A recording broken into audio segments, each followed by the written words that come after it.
आप सभी को मेरा नमस्कार। दिल्ली आईएएस एकेडमी के प्लेटफॉर्म पर आप सभी का स्वागत है। आज की इस क्लास में हम पंचायती राज सिस्टम या हम कह सकते हैं स्थानीय स्वशासन लोकल सेल्फ गवर्नमेंट की चर्चा करेंगे। टॉपिक हमारे लिए बहुत इम्पोर्टेंट है क्योंकि जो हमारा लास्ट लेक्चरर स्क्रीनिंग का जो एग्ज़ाम था उस एग्ज़ाम में यहाँ से प्रश्न पूछा गया है। टॉपिक को स्टार्ट करने से पहले हम टॉपिक का एक जनरल इंट्रोडक्शन समझेंगे कि पंचायती राज व्यवस्था क्या होती है, इसकी ज़रूरत क्यों पड़ी, हिस्टोरिकल बैकग्राउंड क्या है, इसका कॉन्स्टिट्यूशनल स्टेटस क्या है। तो इन सब चीज़ों की चर्चा करते हुए अपने टॉपिक पर एक अपनी समझ बनाएंगे। पंचायती राज व्यवस्था के जनरल इंट्रोडक्शन की जब हम बात करते हैं तो सबसे पहला प्रश्न कि पंचायती राज व्यवस्था है क्या, या हम कहें स्थानीय स्वशासन लोकल सेल्फ गवर्नमेंट क्या है। जैसे कि इसके नाम से ही पता चल रहा है स्थानीय स्वशासन, यानी कि जब भी राजनीतिक शक्ति का विस्तार आम आदमी के हाथों में हो तो ऐसी व्यवस्था को पंचायती राज व्यवस्था कहा जाता है और स्थानीय स्वशासन कहा जाता है, यानी कि स्थान पर उस स्थान पर शासन में अपनी सहभागिता करना, उसको कहा गया स्थानीय स्वशासन। सपोज जब हम बात करें, जैसे मान लीजिए कि ये हमारी सरकारें हैं और जनरली लोगों को अपनी पहुंच कहाँ बनानी पड़ रही थी, सरकार तक बनानी पड़ रही थी, कुछ इस तरीके से। यानी कि यहाँ जो जनता है ये अपनी शासन व्यवस्था को चलाने के लिए या शासन स्तर पर प्रतिनिधि तक अपनी बात पहुंचाने के लिए इसको कहाँ जाना पड़ रहा था, केंद्र की ओर जाना पड़ रहा था। तो ऐसी व्यवस्था को कहा जाता है केंद्रीकृत व्यवस्था, इसको कहा जाता है सेंट्रलाइजेशन। लेकिन जब हम पंचायत व्यवस्था की बात करते हैं तो पंचायती राज व्यवस्था में डिसेंट्रलाइजेशन ऑफ गवर्नमेंट होता है। जैसे ये और यहाँ पर हमारा ये सरकार थी, और जब सरकार लोगों तक अपनी पहुंच बना ले, यानी कि लोग सरकार तक ना जाए बल्कि सरकारें खुद ही उनके स्थान पर, ऐसी व्यवस्था जिसमें सरकारें खुद ही उनके स्थान पर प्रतिनिधियों के माध्यम से उनको शासन प्रशासन में मदद करे, समस्याओं को सुलझाने में मदद करे, उसको कहा जाता है क्या, डिसेंट्रलाइजेशन, यानी कि विकेंद्रीकरण। इसको विकेंद्रीकरण कहा जाता है। और अगर हम इस विकेंद्रीकरण की इंग्लिश को समझे तो ये क्या है हमारा, डिसेंट्रलाइजेशन ऑफ गवर्नमेंट, यानी कि सरकार खुद कहाँ पहुंच गई, कहाँ तक, कहाँ आ गई, हमारी जनता तक आ गई। तो हमने ये जाना कि राजनीतिक शक्ति का विस्तार आम आदमी के हाथों में, expansion of political party to the common people के हाथों में जब क्या आ जाए, हमारे पास राजनीतिक शक्ति आ जाए, उसको स्थानीय स्वशासन कहा जाता है। इस स्थानीय स्वशासन के अपने कुछ लाभ है। जैसे कि हम बात करें महात्मा गांधी जी की, तो महात्मा गांधी जी की जो फिलॉसफी थी वो हमें पंचायती राज सिस्टम में देखने के लिए मिलती है। जैसे कैसे, महात्मा गांधी जी हमारे महात्मा गांधी जी ने अंत्योदय की संकल्पना दी, और अंत्योदय कहने का मतलब है अंतिम व्यक्ति का विकास। और अंतिम व्यक्ति का विकास कैसे, अंतिम व्यक्ति का विकास उसकी जो भी समस्याएं हैं उन समस्याओं को सुलझाकर, उसकी जो आर्थिक स्थिति है उसको सुधार कर, उसको ऐसी व्यवस्थाएं उपलब्ध कराकर जिससे वो अपने रहन सहन खान पान की जो स्थिति है उसको अच्छा कर सके। तो ऐसे में गांधी जी का मानना ये था कि जब अंत्योदय का विकास होगा, यानी अंतिम व्यक्ति का विकास होगा, तो देश का विकास क्या होगा, स्वमेव होगा। ऐसी परिस्थिति में अंतिम व्यक्ति तक सरकार की पहुंच बनाना, ये हमारी पंचायती राज व्यवस्था की फिलॉसफी है, जो कि हमारी गांधी जी की एक आइडियोलॉजी को भी क्या करती है, धरातल पर उतारने का प्रयास करती है। पंचायती राज व्यवस्था को हम ऐसे भी समझ सकते हैं कि पंचायती राज व्यवस्था हमारा लोकतंत्र का विकेंद्रीकरण तो है ही है, यानी कि डिसेंट्रलाइजेशन ऑफ डेमोक्रेसी तो है ही है। साथ ही साथ ये हमारा, जैसे हमने कहा कि हम लोकतांत्रिक देश है, और लोकतांत्रिक देश कहने का मतलब कि जहां पर जनता की ज्यादा से ज्यादा भागीदारी हो अपने सरकारों को चुनने में। ऐसे में जब हम स्थानीय स्तर पर भी जब हम अपने नेता को चुनते हैं तो ये भी कहीं ना कहीं लोकतंत्र को मजबूत करता है, तो यानी कि लोगों की लोकतांत्रिक व्यवस्था में सहभागिता को भी बढ़ाता है। तो यहाँ पर जो हमारी पार्टिसिपेटरी डेमोक्रेसी है वो भी कहीं ना कहीं हमें सही धरातल पर दिखती है कि इस तरीके से लोकतंत्र को यहाँ पर जब लोकल स्थान पर यानी कि लोकल जगह पर जब व्यक्ति को जनता को अपनी शासन व्यवस्था यानी कि अपने प्रतिनिधि को चुनने का मौका मिलता है तो इसको कहा जाता है पार्टिसिपेटरी डेमोक्रेसी। और अगर हम और इसको लेमन की लैंग्वेज में समझे तो यहाँ से एक प्रश्न भी पूछा गया है कि ग्रास रूट ऑफ डेमोक्रेसी किसे कहा जाता है। तो ग्रास रूट यानी कि धरातल पर जो लोकतंत्र हमें देखने के लिए मिलता है वो कौन सी व्यवस्था है। सरकार हमारी त्रिस्तर पर पाई जाती है, जैसे हमारी केंद्र स्तर की सरकार, राज्य स्तर की सरकार और तीसरी स्तर की सरकार कौन सी, स्थानीय स्तर की सरकार। तो जब हम स्थानीय स्तर की सरकार कहते हैं तो स्थानीय स्तर की सरकार कहने का मतलब सबसे निचली सरकार यानी कि सबसे ऐसी सरकारें जो सहभागिता का मौका दे, तो इसको कहा गया क्या, grass root of the democracy. तो ये क्या है, हमारी एक तरीके की क्या है, ग्रास रूट ऑफ डेमोक्रेसी है। तो हमने जितनी भी बातों को समझा, इन बातों का अगर हम सार देखें तो ये हमारे सार रूप में कुछ इस तरीके की व्यवस्था है जहां पर लोगों को सरकार तक अपने पहुंच बनाने के लिए कहीं और नहीं जाना है, बल्कि सरकारें उनके स्थान पर आसानी से उपलब्ध हैं और सरकारें लोगों तक अपनी पहुंच बना रही है। तो कुछ इस तरीके की व्यवस्था, विकेंद्रीकरण, इसको कहा जाता है पंचायती राज व्यवस्था। अगर हम इस पंचायती राज व्यवस्था का एक हिस्टोरिकल बैकग्राउंड समझे कि इस पंचायती राज व्यवस्था का क्या इतिहास रहा और ये कहाँ से स्टार्ट हुआ, तो पंचायती राज व्यवस्था जो हमारा सिस्टम है, ये सिस्टम हमारा सबसे पहले प्राचीन इतिहास में चोल साम्राज्य में देखा गया। क्योंकि चोल साम्राज्य बहुत बड़ा था, तो ऐसी परिस्थिति में चोल साम्राज्य के लोगों ने गांव स्तर से लेकर मंडल स्तर तक का ऐसे प्रतिनिधियों को नियुक्त किया था जो स्थानीय स्तर पर लोगों की मदद करते थे शासन और प्रशासन में। तो इसकी एक झलक जो हमें देखने के लिए मिलती है अपने प्राचीन इतिहास से, तो वो चोल डायनेस्टी से देखने के लिए मिलती है।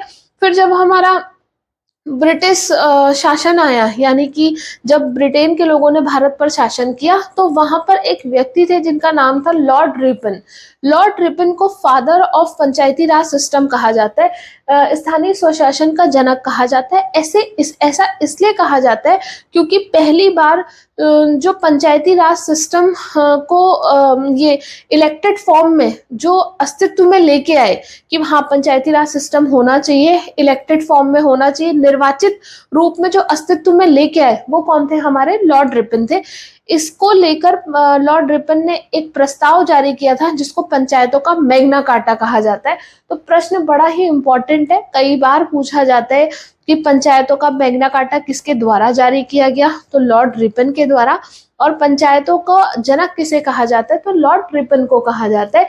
ये जो व्यवस्था इन्होंने प्रस्ताव के द्वारा जो पंचायतों को शुरू करने की बात कही, ये जो प्रस्ताव आया, ये हमारा आया कब, 1882 में ये ऐसा प्रस्ताव लाया गया। तो ध्यान में रखना है हमें, ये 1882 को स्टार लगा लेंगे, इसको स्टार लगा लीजिएगा, ये इंपॉर्टेंट है। फिर अब अगर हम आगे बात करें तो जब हम स्वतंत्र हुए, यहाँ तक का की बात तो एक हो गई कि हमने प्राचीन इतिहास में चोल साम्राज्य में इस व्यवस्था को देखा।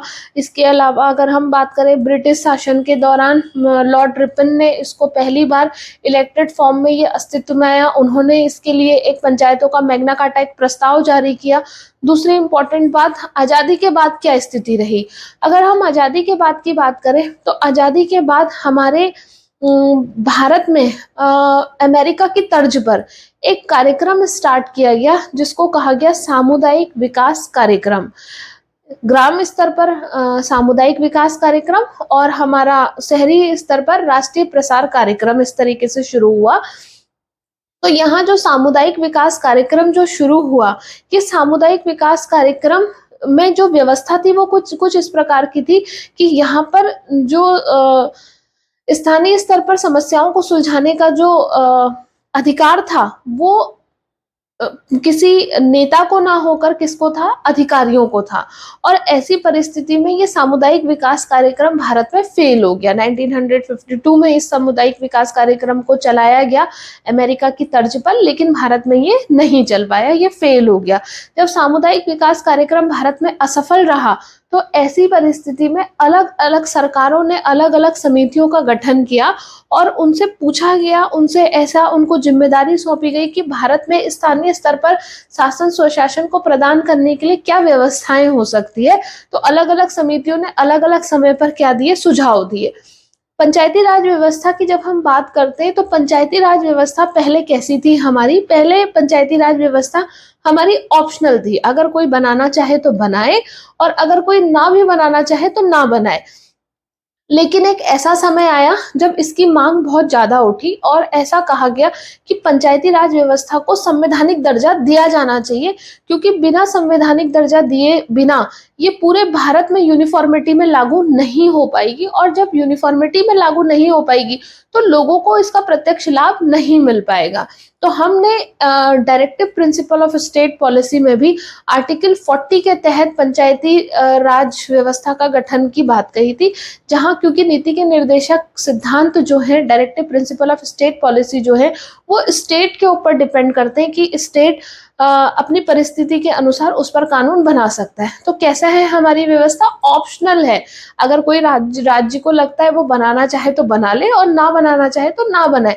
लेकिन जब किसी चीज को कॉन्स्टिट्यूशनल स्टेटस दिया जाता है, संवैधानिक दर्जा दिया जाता है, संविधान में उसके लिए ऐसी व्यवस्था कर दी जाती है कि ऐसी जगह पर ऐसा इस तरीके का प्रावधान कर दिया जाता है कि भारत में इस पंचायती राज व्यवस्था होगी, तो ऐसे में सभी राज्यों को वो कंपलसरी अपने राज्य में लागू करना होगा।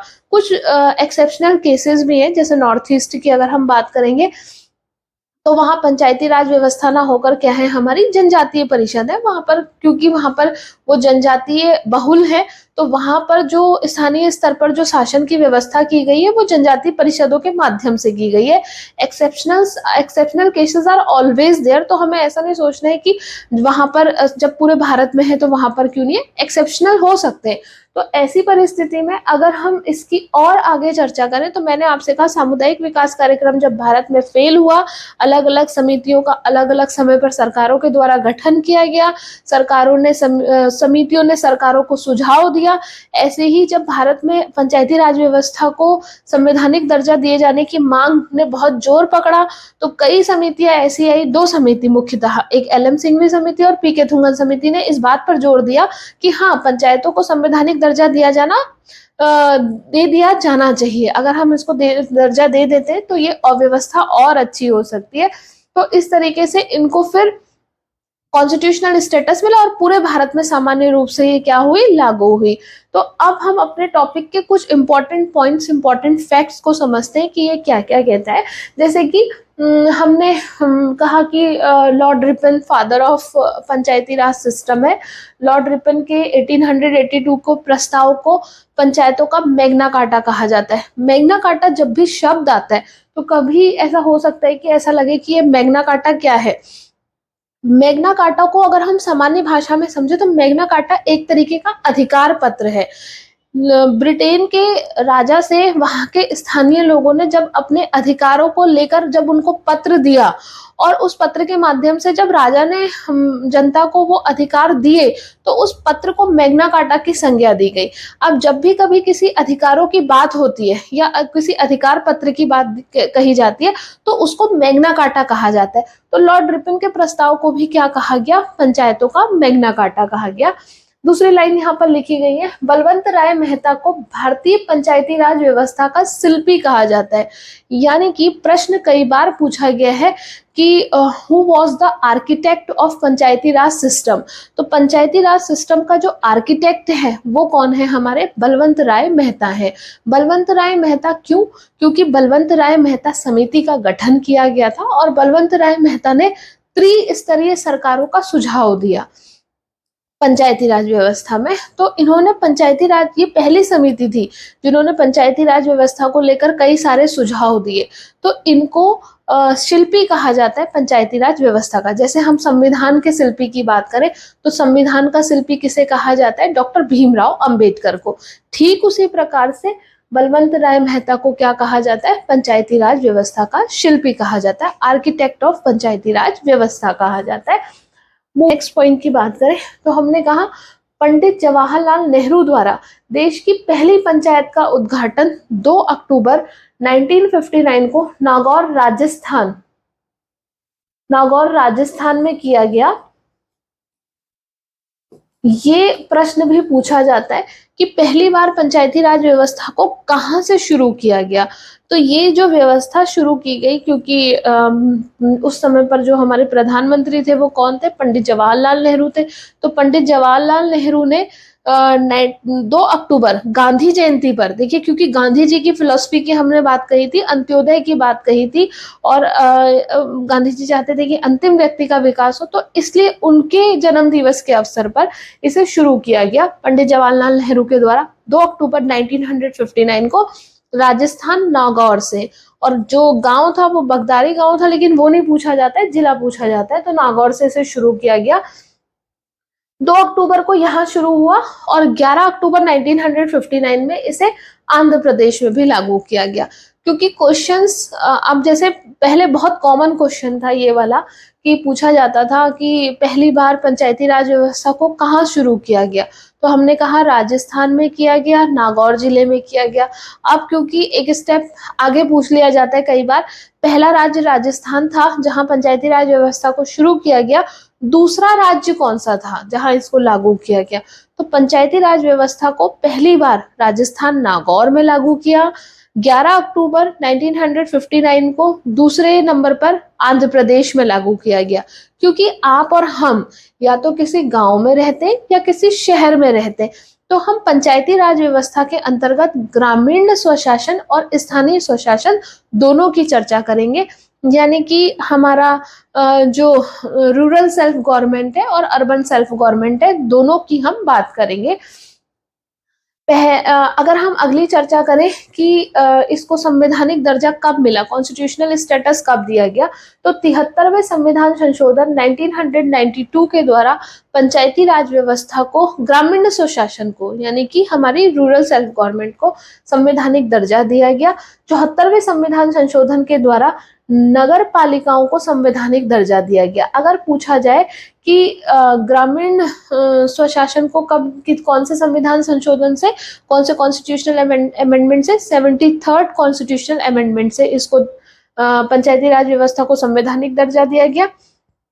नगर पालिकाओं को, यानी कि हमारे नगरीय स्वशासन को 74वें संविधान संशोधन 1992 के द्वारा संवैधानिक दर्जा दिया गया। तो यहाँ इस पेज की जो इम्पोर्टेंट बातें थी उसको हमने समझा। Lord Ripon father of Panchayati Raj system कहा जाता है। 1882 में उन्होंने पंचायतों का मैग्ना कार्टा, जो प्रस्ताव जारी किया उसे पंचायतों का मैग्ना कार्टा कहा गया।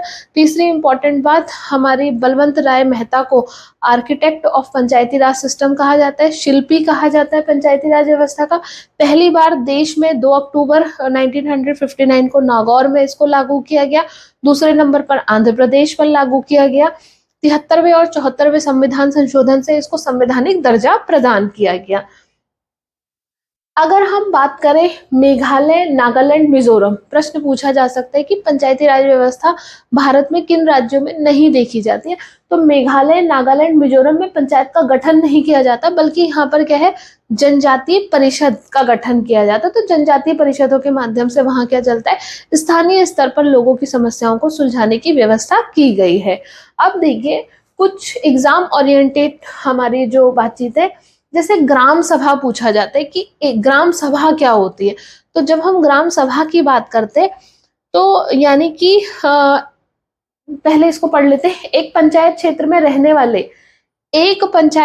में रहने वाले सभी वयस्कों 18 वर्ष से अधिक आयु के मतदाता सूची में पंजीकृत सभी नागरिकों की सभा को ग्राम सभा कहा जाता है। यानी कि एक ग्राम सभा कैसे बन सकती है, वहां की अधिकतम और न्यूनतम जनसंख्या तय की गई है।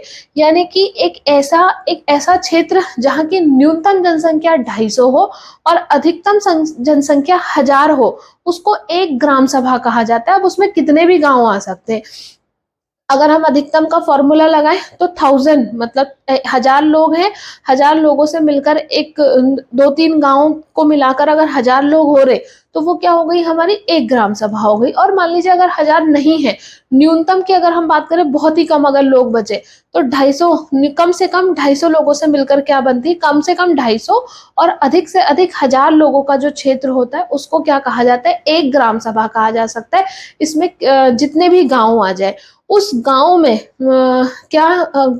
उस गांव के 18 वर्ष की आयु से अधिक के लोग जिनका मतदाता सूची में नाम है, उसको क्या कहा जाता है, ग्राम सभा में आने वाले लोग वो कहलाते हैं। तो इस तरीके से अगर पूछा जाए कि ग्राम सभा किसे कहा जाता है, तो ध्यान में रखना है एक पंचायत के क्षेत्र का एक पंचायत क्षेत्र में रहने वाले सभी ऐसे वयस्क मतदाता जिनकी आयु 18 वर्ष हो गई हो और वो मतदाता सूची में पंजीकृत हो, ऐसे लोगों से मिलकर जो सभा है उसको क्या कहा जाता है, ग्राम सभा कहा जाता है। तो ये प्रश्न पूछा जाता है, इसको ध्यान में रखेंगे। अब देखिए, अगर हम बात करें अपनी पंचायती राज व्यवस्था से संबंधित समितियों की, तो मैंने आपसे कहा कि 1952 में अमेरिका की तर्ज में भारत में सामुदायिक विकास कार्यक्रम शुरू किया गया। लेकिन सामुदायिक विकास कार्यक्रम की सबसे बड़ी कमी यही थी कि वहां पर कोई जनता का प्रतिनिधि ना होकर, यानी कि ऐसा कोई जनता का प्रतिनिधि नहीं था, कोई ऐसा नेता नहीं था, बल्कि समस्याओं को सुलझाने का काम जो था वो किसके माध्यम से था, अधिकारियों के माध्यम से था। तो उसमें कई खामियां थी, भ्रष्टाचार था। भ्रष्टाचार तो आप बहुत सारे स्तरों पर आज भी देखने के लिए मिलता है। इसके अलावा भी कई सारी खामियां थी, जिसकी वजह से सामुदायिक विकास कार्यक्रम भारत में क्या हो गया, असफल हो गया। तो जब भारत में असफल हुआ तो सरकारों ने अलग अलग समय पर समितियों का गठन किया।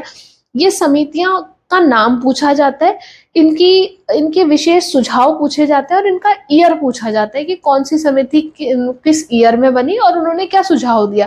इन्होंने कई कई सारे सुझाव दिए, लेकिन एग्जाम के पॉइंट ऑफ व्यू से जो इम्पोर्टेंट है हम उसका डिस्कशन कर रहे हैं। सबसे पहले जो समिति बनी पंचायती राज व्यवस्था को लेकर, वो हमारी बनी बलवंत राय मेहता समिति। बलवंत राय मेहता समिति पंचायतों की सबसे पहली समिति, इसको ग्रामोद्धार समिति के नाम से भी जाना जाता है। 1957 में इसका गठन हुआ और इन्होंने त्रिस्तरीय पंचायत व्यवस्था का सुझाव दिया। कहा कि त्रिस्तरीय होनी चाहिए पंचायती व्यवस्था, एक ग्राम स्तर पर, एक मध्यवर्ती ब्लॉक स्तर पर और एक जिला स्तर पर। तो त्रिस्तरीय पंचायती व्यवस्था का सुझाव पूछे किसने दिया, तो बलवंत राय मेहता समिति ने 1957 में। अशोक मेहता समिति की अगर हम बात करें तो अशोक मेहता समिति का गठन 1977 में हुआ। यहाँ 57 में, यहाँ 77 में। जब सरकार ने अशोक मेहता समिति का गठन किया और उनसे कहा बताओ पंचायती राज व्यवस्था कैसी होनी चाहिए भारत में, तो इन्होंने कहा सब कुछ ठीक है, लेकिन 3 स्तरों पर नहीं होनी चाहिए, 2 स्तरों पर होनी चाहिए, एक हमारे ग्राम स्तर पर और एक जिला स्तर पर। मध्यवर्ती स्तर पर होने का इन्होंने सुझाव नहीं दिया, यानी कि ब्लॉक स्तर पर होने का सुझाव नहीं दिया। तो प्रश्न पूछे त्रिस्तरीय पंचायती व्यवस्था का सुझाव कौन सी समिति ने, बलवंत राय मेहता समिति ने। द्विस्तरीय पंचायती राज व्यवस्था का सुझाव किस समिति ने, अशोक मेहता समिति ने। GV.K. राव समिति, GV.K. राव कमेटी, इसका गठन पूछे तो 1985।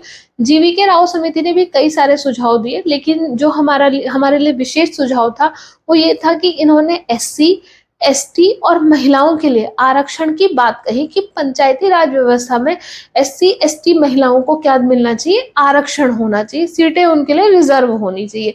तो महिला आरक्षण, क्योंकि पंचायतों में महिलाओं के लिए 50% आरक्षण दिया जाता है अगर राज्य सरकार चाहे तो ऐसे में प्रश्न पूछा जाता है कि SC, ST और महिलाओं के आरक्षण का सुझाव कौन सी समिति ने दिया, तो GV.K. राव समिति ने 1985 में।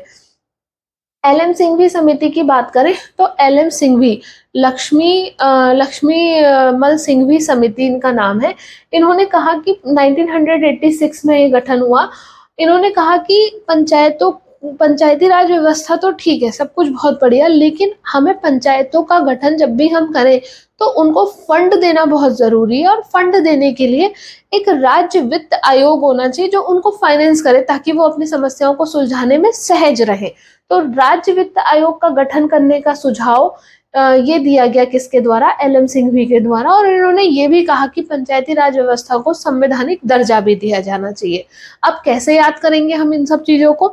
देखिए, बलवंत राय मेहता समिति 1957 याद रखिए, क्योंकि बलवंत राय मेहता समिति ने 1957 में त्रिस्तरीय सरकारों का सुझाव दिया पंचायत में, और इन्हीं के सुझाव के आधार पर राजस्थान नागौर में 2 अक्टूबर 1959 को, 57 में इन्होंने सुझाव दिया, 59 में इनके सुझाव को एग्जीक्यूट किया गया और नागौर राजस्थान में पंचायती राज व्यवस्था को शुरू किया गया। 57 के बाद 77 और फिर 85 और 86 ये लगातार है, 85, 86, जी.वी. के राव 85 और एल.एम. सिंघवी 86। अब हमें SC/ST महिला आरक्षण किसने दिया? जी.वी. के राव ने। राज्य वित्त आयोग, वित्त मतलब पैसे से संबंधित, तो वित्त एल.एम. सिंघवी, लक्ष्मीमल सिंघवी, तो लक्ष्मी से किसे आप वित्त याद रख सकते हैं, बलवंत राय मेहता तो आपको ध्यान में ही है, एक बार देखेंगे तो याद हो जाएगा, इंपॉर्टेंट है, इसको देख लीजिएगा। फिर अगर हम पी.के. थुंगन समिति की बात करें तो यहाँ देखिए 85, 86 और यहाँ एक साल का गैप करके 88 में पी.के. थुंगन समिति आई, और पी.के. थुंगन समिति ने पंचायतों को संवैधानिक दर्जा पी.के. थुंगन समिति ने कहा कि पंचायतों को संवैधानिक दर्जा दिया जाना चाहिए, और इन्हीं के सुझाव पर पंचायतों को संवैधानिक दर्जा दिया गया। तो पी.के. थुंगन समिति 1988 में पंचायतों को संवैधानिक दर्जा दिए जाने की बात को इन्होंने बहुत अच्छे से रखा और इनकी बात को माना भी गया, और इन्हीं की इसी समिति के सुझाव पर 73वां और 74वां संविधान संशोधन किया गया और पंचायतों को संवैधानिक दर्जा प्रदान कर दिया गया। जब पंचायतों को संवैधानिक दर्जा प्रदान किया गया तो हमें इसको संविधान में कहीं पर इसका वर्णन किया होगा, संविधान में कहीं इसका उल्लेख किया होगा, तभी तो भारत में जो भी बातें हमारे संविधान में लिखी गई है उसी के तहत ही तो शासन प्रशासन चलाया जाता है। तो जैसे ही इसको कॉन्स्टिट्यूशनल स्टेटस मिला, संविधान में इसको लिखा भी गया। तो जब इसको कॉन्स्टिट्यूशनल स्टेटस मिला तो संविधान के भाग 9 में ग्रामीण स्वशासन, 9 में नगरीय स्वशासन, 11वीं अनुसूची के माध्यम से ग्रामीण स्वशासन, 12वीं अनुसूची के माध्यम से नगरीय स्वशासन को जोड़ा गया। तो प्रश्न की दृष्टि से समझिएगा, प्रश्न कैसे पूछा जा सकता है? प्रश्न इस तरीके से पूछा जाता है कि पंचायती राज व्यवस्था को लेकर कौन से संवैधानिक संशोधन किए गए? 73वां और 74वां संविधान संशोधन। 73वें संविधान संशोधन से क्या जोड़ा गया? ग्रामीण स्वशासन। 74वें संविधान संशोधन से क्या जोड़ा गया? नगरीय स्वशासन, रूरल सेल्फ गवर्नमेंट और अर्बन सेल्फ गवर्नमेंट।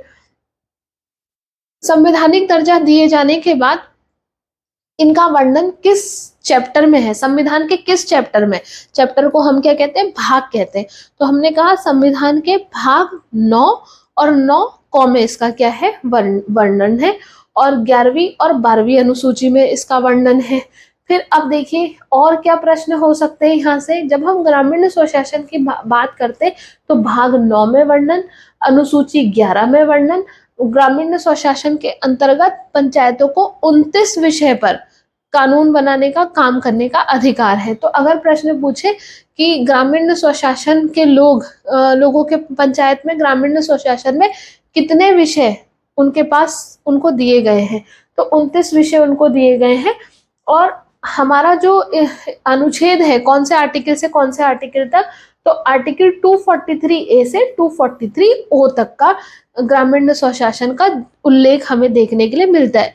प्रश्न पिछले बार बड़ा सामान्य पूछा गया था। प्रश्न पूछा गया अनुच्छेद 243 का संबंध किससे है? अलग अलग वहां पर ऑप्शन थे, पंचायती राज व्यवस्था से, राष्ट्रपति से, और 2 ऑप्शन और थे। तो आर्टिकल 243, क्योंकि हमने यहाँ पर इसका कॉन्स्टिट्यूशनल स्टेटस देखने के बाद हमने कहा भाग 9 में, अनुसूची 11 में, अनुच्छेद 243A से 243O तक, तो 243 ये क्या है हमारा? इस आर्टिकल से हमारा क्या है? पंचायती राज व्यवस्था का उल्लेख हमें देखने के लिए मिलता है।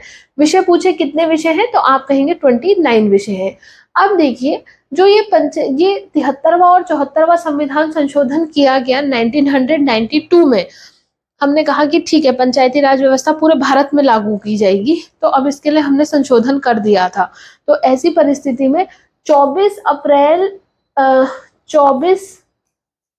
अप्रैल 1993 से इस पंचायती राज व्यवस्था ये संवैधानिक संशोधन जो हुए इसे लागू किया गया। तो प्रश्न को दो तरीके से समझिएगा। प्रश्न पूछे कि संविधान संशोधन कब हुए, तो आप कहेंगे 73वां और 74वां संवैधानिक संशोधन किया गया 1992 में।